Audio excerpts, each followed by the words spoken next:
Today we are going to be continuing Heart of Darkness by Joseph Conrad. It's been a little bit of a difficult read, so let's get into it. We ended with, for a moment I stood appalled as though by a warning. Finally I descended the hill obliquely towards the trees I had seen. I avoided a vast artificial hole somebody had been digging on the slope, the purpose of which I found it impossible to divine. It wasn't a quarry or a sandpit anyhow. It was just a hole. It might have been connected to the philanthropic desire of giving the criminals something to do. I don't know. Then I nearly fell into a very narrow ravine, almost no more than a scar in the hillside. I discovered that a lot of imported drainage pipes for the settlement had been tumbled in there. There wasn't one that was not broken. It was a went and smash up. At last I got under the trees. My purpose was to stroll into the shade for a moment, but no sooner within than it seemed to me I had stepped into the gloomy circle of some inferno. The rapids were near, and an uninterrupted, uniform, headlong, rushing noise filled the mournful stillness of the grove, where not a breath stirred, not a leaf moved, with a mysterious sound, as though the tearing pace of the launched earth suddenly became audible.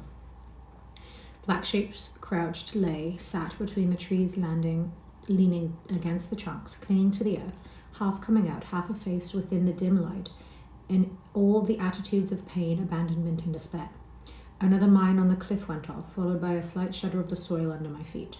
The work was going on, and this was the place where some of the helpers had withdrawn to die. They were dying slowly, it was very clear. They were not enemies, they were not criminals. They were nothing earthly now, nothing but black shadows of disease and starvation, lying confusedly in the greenish gloom. Brought from all the recesses of the coasts, in all the legality of time contracts, lost in uncongenial surroundings, fed on unfamiliar food, they sickened, became inefficient, and were then allowed to crawl away to rest. These moribund shapes were free as air, and nearly as thin. I began to distinguish the gleam in the eyes under the trees. Then, glancing down, I saw a face near my hand. The black bones reclined at full length, with one shoulder against the tree, and slowly the eyelids rose, and the sunken eyes looked up at me, enormous and vacant, a kind of blind white flicker in the depths of the orbs, which died out slowly. The man seemed young, almost a boy, but you know with them it's hard to tell. I found nothing else to do but to offer him one of my good Swede's ship's biscuits I had in my pocket. The fingers closed slowly on it and held. There was no other movement and no other glance. He had tied a bit of white worsted round his neck. Why? Where did he get it? Was it a badge, an ornament, a charm, a proprietary act? Was there any idea at all connected with it? It looked startling round his black neck, this bit of white thread from beyond the seas. Near the same tree, two more bundles of acute angles sat with their legs drawn up. One with his chin propped on his knees, staring at nothing in an intolerable and appalling manner. His brother Phantom rested its forehead, as if overcome with a great weariness, and all about others was scattered in every pose of contorted collapse, as in some picture of a massacre or pestilence. While I stood horror-struck, one of these creatures rose to his hands and knees and went off on all fours towards the river to drink. He lapped out of his hand, then sat up in the sunlight, crossing his shins in front of him, and after a time let his woolly head fall on his breastbone. I didn't want any more loitering in the shade, and I made haste towards the station. When near the buildings I met a white man in such an unexpected elegance of get-up that in the first moment I took him for sort of a vision. I saw a high-starched collar, white cuffs, a light alpaca jacket, snowy trousers, a clear necktie, and varnished boots. No hat. His hair parted, brushed, oiled, under a green-lined parasol held in a big white hand. He was amazing and had a penholder behind his ear. I shook hands with this miracle, and I learned he was the company's chief accountant, and that all the bookkeeping was done at the station. He had come out for a moment, he said, to get a breath of fresh air. The expression sounded wonderfully odd, with its suggestion of sedentary desk life. I wouldn't have mentioned the fellow to you at all, only that it was from his lips that I first heard the name of the man who was so indissolubly connected with the memories of that time. Moreover, I respected the fellow. Yes, I respected his collars, his vast cuffs, his brushed hair. His appearance was certainly that of a hairdresser's dummy. But in the great demoralization of the land, he kept up his appearance. That's backbone. His starched collars and got-up shirt fronts were achievements of character. He had been out nearly 3 years, and later. I could not ask him how he managed to sport such linen.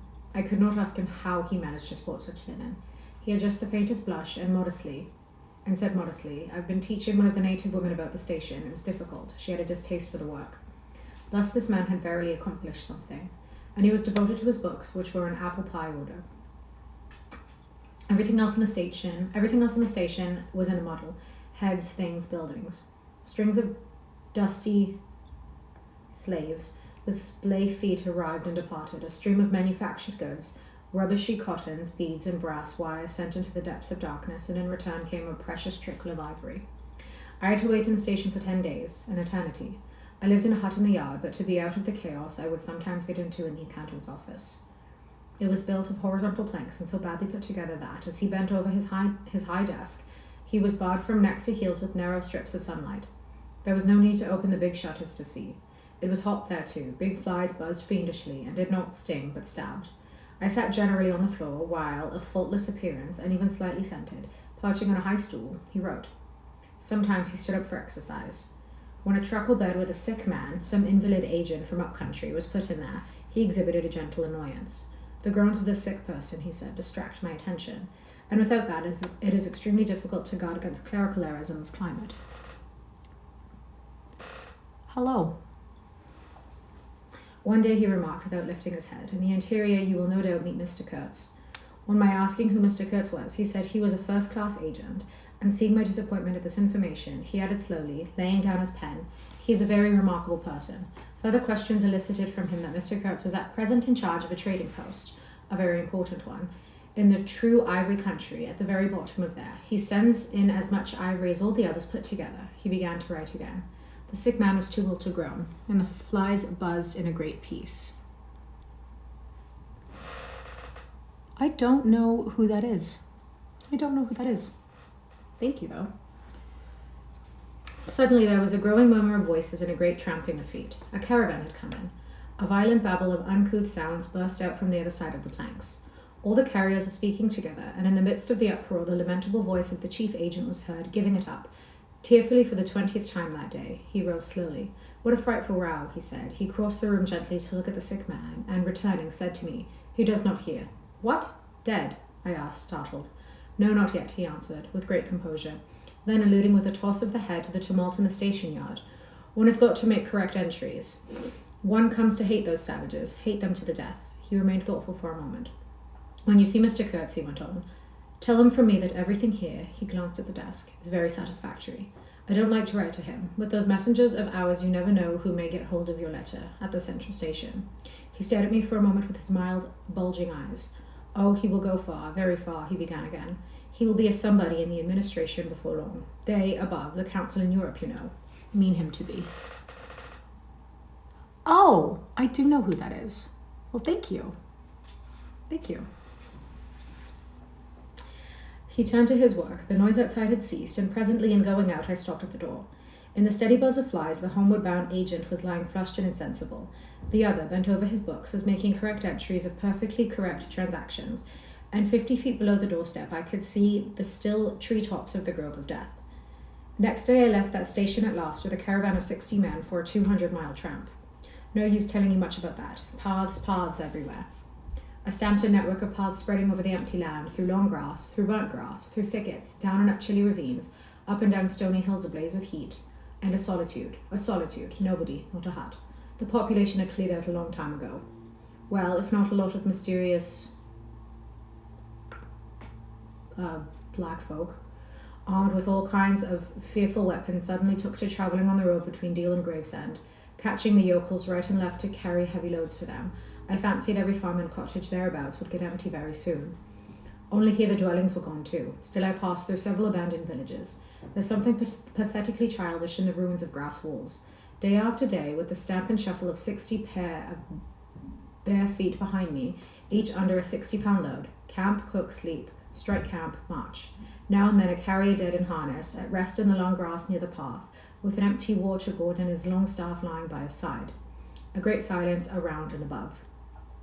Perhaps on some quiet night the tremor of far-off drums, sinking, swelling, a tremor vast, faint, a sound weird, appealing, suggestive and wild, and perhaps with as profound a meaning as the sound of bells in a Christian country.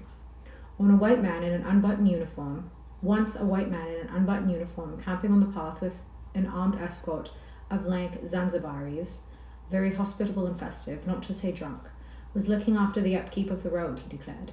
Can't say I saw any road or any upkeep unless the body of a middle-aged Negro with a bullet hole in his forehead, upon which I absolutely stumbled 3 miles farther on, may be considered as a permanent improvement. I had a white companion too, not a bad chap, but rather too fleshy and with the exasperating habit of fainting on the hot hillsides, miles away from the least bit of shade and water. Annoying, you know, to hold your own coat like a parasol over a man's head while he is coming to. I couldn't help asking him once what he meant by coming there at all. To make money, of course. What do you think? He said scornfully. Then he got fever, and he had to be carried in a hammock slung under a pole. As he weighed 16 stone, I had no end of rows with the carriers. They jibbed, ran away, sneaked off with their loads in the night. Quite a mutiny. That's a weird comment. So one evening, I made a speech in English with gestures, not one of which was lost to the 60 pairs of eyes before me, and the next morning I started the hammock off in front all right. An hour afterwards, I came upon the whole concern wrecked in a bush, man, hammock, grounds, blankets, horrors. The heavy pole had skinned his poor nose. He was very anxious for me to kill somebody, but there wasn't the shadow of a carrier near. I remember the old doctor. It would be interesting for science to watch the mental changes of individuals on the spot. I felt I was becoming scientifically interesting. However, all that is to no purpose. On the 15th day, I came in sight of the big river again and hobbled into the central station. It was on a backwater surrounded by scrub and forest, with a pretty border of smelly mud on one side, and on the 3 others enclosed by a crazy fence of rushes. A neglected gap was all that the gate had, and the first glance of the place was enough to let you see the flabby devil was running that show. White men with long staves in their hands appeared languidly from amongst the buildings, strolling up to take a look at me, and then retired out of sight somewhere. One of them, a stout, excitable chap with black moustaches, informed me with great volubility and many digressions, as soon as I told him who I was, that my steamer was at the bottom of the river. I was thunderstruck. What, how, why? Oh, it was all right. The manager himself was there. Well, quite correct. Everybody had behaved splendidly. You must, he said in agitation, go and see the general manager at once. He is waiting. I did not see the real significance of that wreck at once. I fancy I see it now, but I am not sure, not at all. Certainly the affair was too stupid, when I think of it, to be altogether natural. Still, but at the moment it presented itself simply as a confounded nuisance. The steamer was sunk. They had started 2 days before in a sudden hurry up the river with the manager on board in charge of some volunteer skipper. And before they had been out 3 hours, they tore the bottom out on her stones, and she sank near the south bank. I asked myself what I was to do there, now that my boat was lost. As a matter of fact, I had plenty to do in fishing my command out of the river. I had set about it the very next day. That and the repairs when I brought the pieces to the station took some months.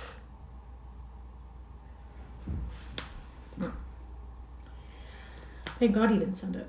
My first interview with the manager was curious. He did not ask me to sit down after my 20-mile walk that morning. He was commonplace in complexion, in features, in manners, and in voice.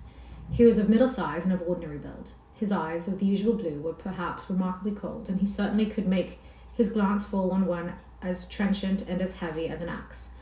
But even at these times, the rest of his person seemed to disclaim the intention. Otherwise, there was only an indefinable, faint expression on his lips, something stealthy, a smile, not a smile. I remember it, but I can't explain. It was unconscious, the smile was, though just after he had said something, it got intensified for an instant. It came at the end of his speeches like a seal applied on the words to make the meaning of the commonest phrase appear absolutely inscrutable. He was a common trader, from his youth up employed in these parts, nothing more. He was obeyed, yet he inspired neither love nor fear, nor even respect. He inspired uneasiness. That was it, uneasiness. Not a definite mistrust, just uneasiness. Nothing more. You have no idea how effective such a faculty can be. You have no genius for organizing, for initiative, or for order even. That was evident in such things as the deplorable state of the station. He had no learning and no intelligence. His position had come to him. Why? Perhaps because he was ill. Perhaps because he was never ill. He had served 3 terms of 3 years out there, because triumphant health in the general rout of constitutions is a kind of power in itself. One he went home on leave, he rioted on a large scale, pompously, Jack ashore, with a difference in externals only. This one could gather from his casual talk. He originated nothing, but could keep the routine going, that's all. But he was doing great. He was great by this little thing that it was impossible to tell what could control such a man. He never gave that secret away. Perhaps there was nothing within him. Such a suspicion made one pause. For out there was no eternal checks. Once, when various tropical diseases had laid low almost every agent in the station, he was heard to say, "Men who come out here should have no entrails." He seated the utterance with that smile of his, as though it had been a door opening into a darkness he had in his keeping. You fancied you had seen things, but the seal was on. When annoyed at mealtimes by the constant quarrels of white men about precedence, he ordered an immense round table to be made, for which a special house had to be built. This was the station's mess room. Where he sat was the first place, the rest were nowhere. One felt this had to be his unalterable conviction. He was neither civil nor uncivil. He was quiet. He allowed his boy, an overfed young Negro from the coast, to treat the white men, under his very eyes, with provoking insolence.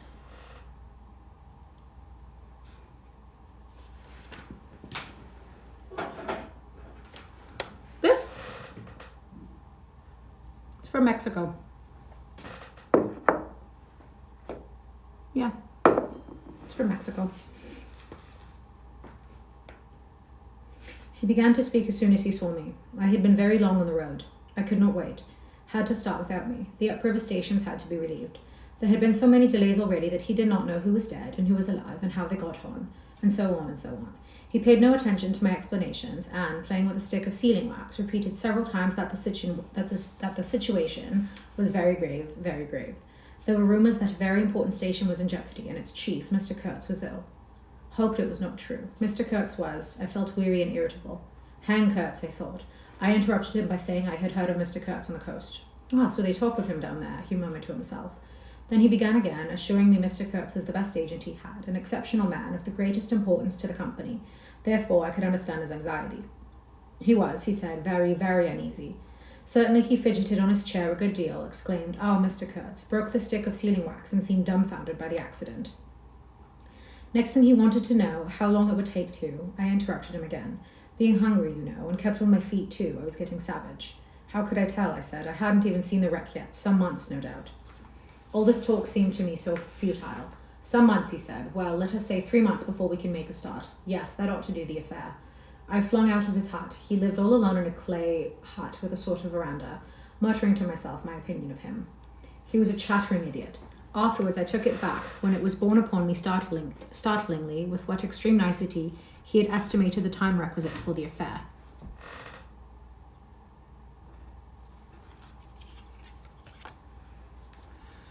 I went to work the next day, turning, so to speak, my back on that situation. In that way only, it seemed to me I could keep my hold on the redeeming facts of life. Still, one must look about sometimes. And then I saw the station, these men strolling aimlessly about in the sunshine of the yard. I asked myself sometimes what it all meant. They wandered here and there with their absurd long staves in their hands, like a lot of faithless pilgrims bewitched inside a rotten fence. The word ivory rang in the air, was whispered, was sighed. You would think they were praying to it. A taint of imbecile rapidity blew through it all, like a whiff from some corpse. By Jove, I'd never seen anything so unreal in all my life. And outside, the silent wilderness surrounding this cleared speck on the earth struck me as something great and invincible, like evil or truth, waiting patiently for the passing away of this fantastic invasion. Oh, these months. Well, never mind. Various things happened. One evening, a grass shed full of calico, cotton print, beads, and I don't know what else, burst into a blaze so suddenly that you would have thought the earth had opened to let an avenging fire consume all that trash. I was smoking my pipe quietly by the dismantled steamer and saw them all cutting capers in the light with their arms lifted high when the stout men with mustaches came tearing down the river, a tin pail in hand, assuring me that everybody was behaving splendidly, dipped about a quart of water and tore back again. I noticed there was a hole in the bottom of his pail. I strolled up. There was no hurry. You see, the thing had gone off like a box of matches. It had been hopeless from the very first. The flame had leaped high, driven everybody back, lighted up everything, and collapsed. The shed was already a heap of embers glowing fiercely. A slave was being beaten nearby. They said he had caused this fire in some way. Be that as it may, he was screeching most horribly. I saw him later for several days, sitting in a bit of shade, looking very sick and trying to recover himself. Afterwards he arose and went out, and the wilderness without a sound took him into its bosom again. As I approached the glow from the dark, I found myself at the back of 2 men, talking. I heard the name of Kurtz pronounced, then the words, "Take advantage of this unfortunate accident." One of the men was the manager. I wished him a good evening. "Did you ever see anything like it, eh? It is incredible," he said, and walked off. The other man remained. He was a first-class agent, young, gentlemanly, a bit reserved, with a forked little beard and a hooked nose. He was standoffish with the other agents, and they on their side said he was the manager's spy upon them. As to me, I had hardly ever spoken to him before. We got into talk, and by we strolled away from the hissing ruins.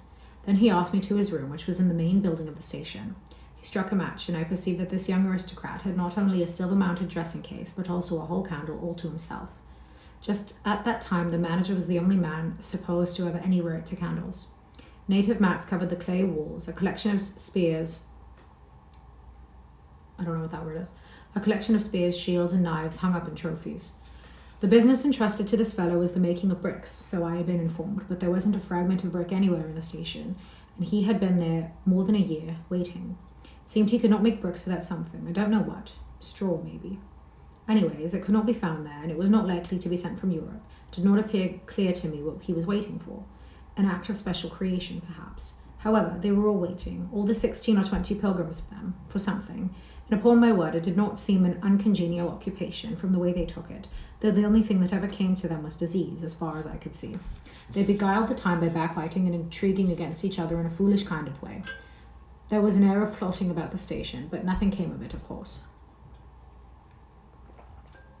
It was as unreal as everything else, as the philanthropic pretense of the whole concern, as their talk, as the government, as their show of work. The only real feeling was a desire to get appointed to a trading post where ivory was to be had, so that they could earn percentages. They intrigued and slandered and hated each other only on that account, but as to effectually lifting a little finger, oh no. By heavens, there is something after all in the world allowing one man to steal a horse while another must not look at a halter. Steal a horse straight out. Very well, he has done it. Perhaps he can ride. But there is a way of looking at a halter that would provoke the most charitable of saints into a kick. I had no idea why he wanted to be sociable, but as we chatted in there, it suddenly occurred to me that the fellow was trying to get at something, in fact, pumping me. He alluded constantly to Europe, to the people that I was supposed to know there, putting leading questions as to my acquaintances in the sepulchral city, and so on.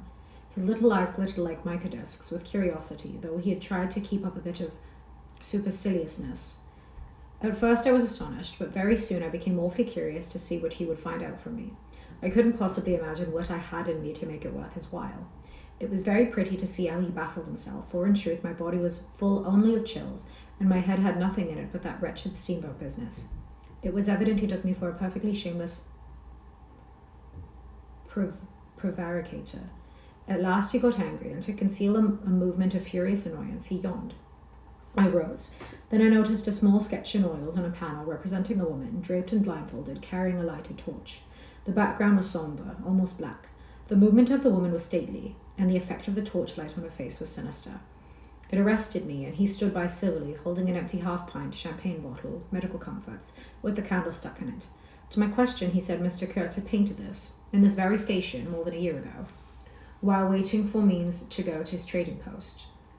Tell me, pray, said I, who is this Mr. Kurtz? The chief of the inner station, he answered in a short tone, looking away. Much obliged, I said, laughing. And you are the brickmaker of the central station, everyone knows that. He was silent for a while. He is a prodigy, he said at last. He is an emissary of pity and science and progress, and devil knows what else.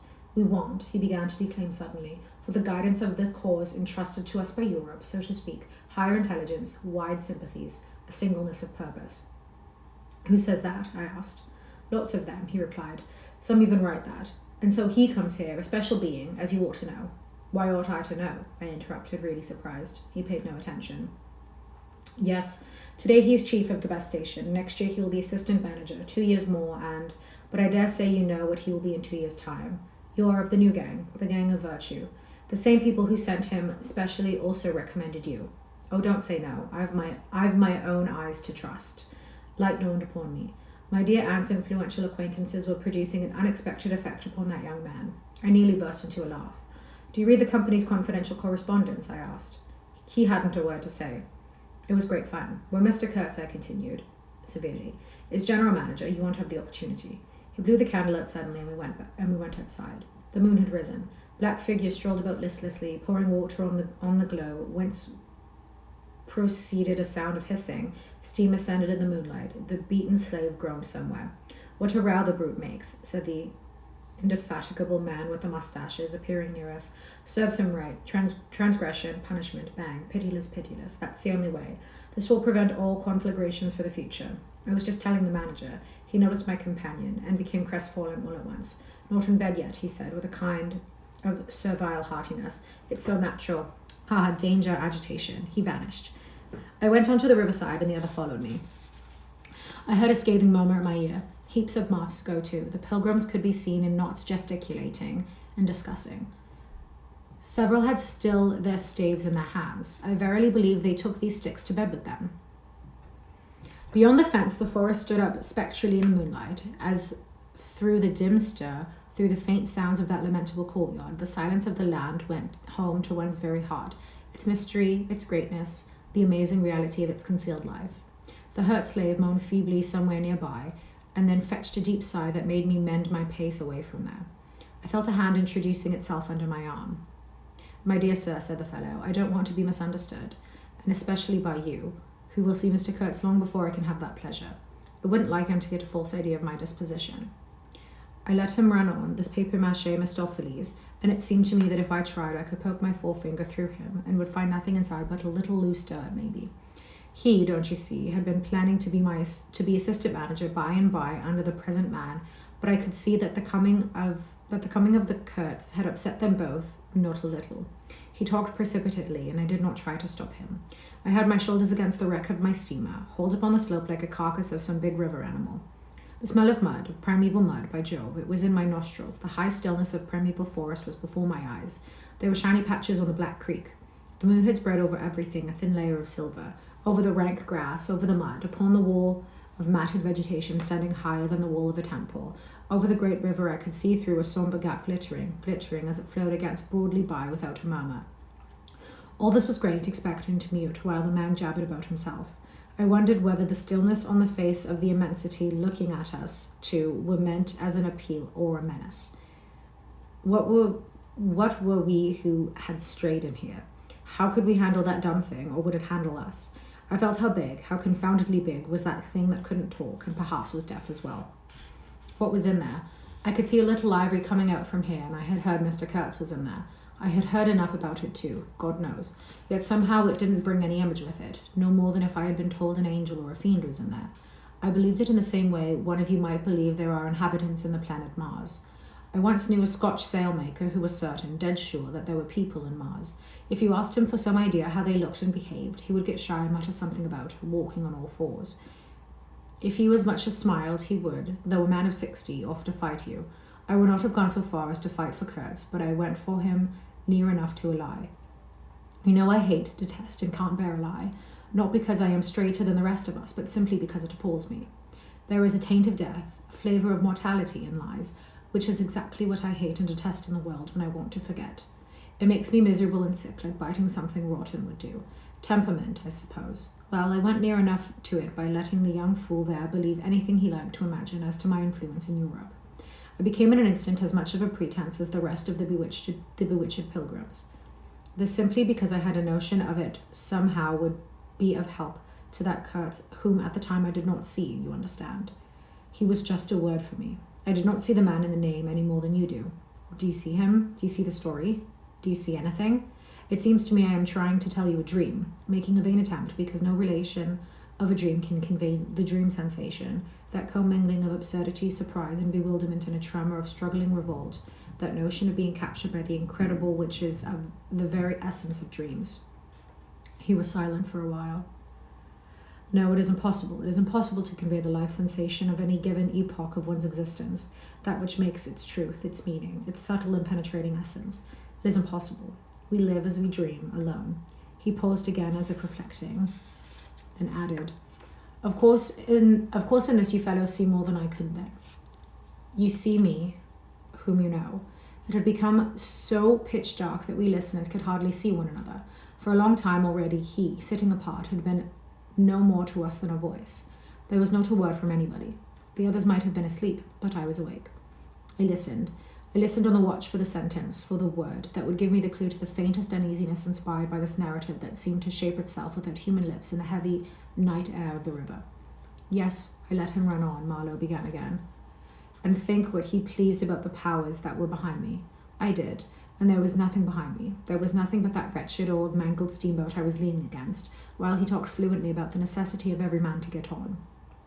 And when one comes out here, you can see, which is not to gaze at the moon. Mr. Kurtz was a universal genius, but even a genius would find it easier to work with adequate tools, intelligent men. He did not make bricks. Why, there was a physical impossibility in the way, as I was well aware. And if he did secretarial work for the manager, it was because no sensible man rejects wantonly the confidence of his superiors. Did I see it? I saw it. What more did I want? What I really wanted was rivets, by heaven. Rivets to get on with the work, to stop the hole. Rivets I wanted. There were cases of them down at the coast. Cases piled up, burst, split. You kicked a loose rivet at every second step in the station yard on the hillside. Rivets had rolled into the grove of death. You could fill your pockets with rivets for the trouble of stooping down, and there wasn't one rivet to be found where it was wanted.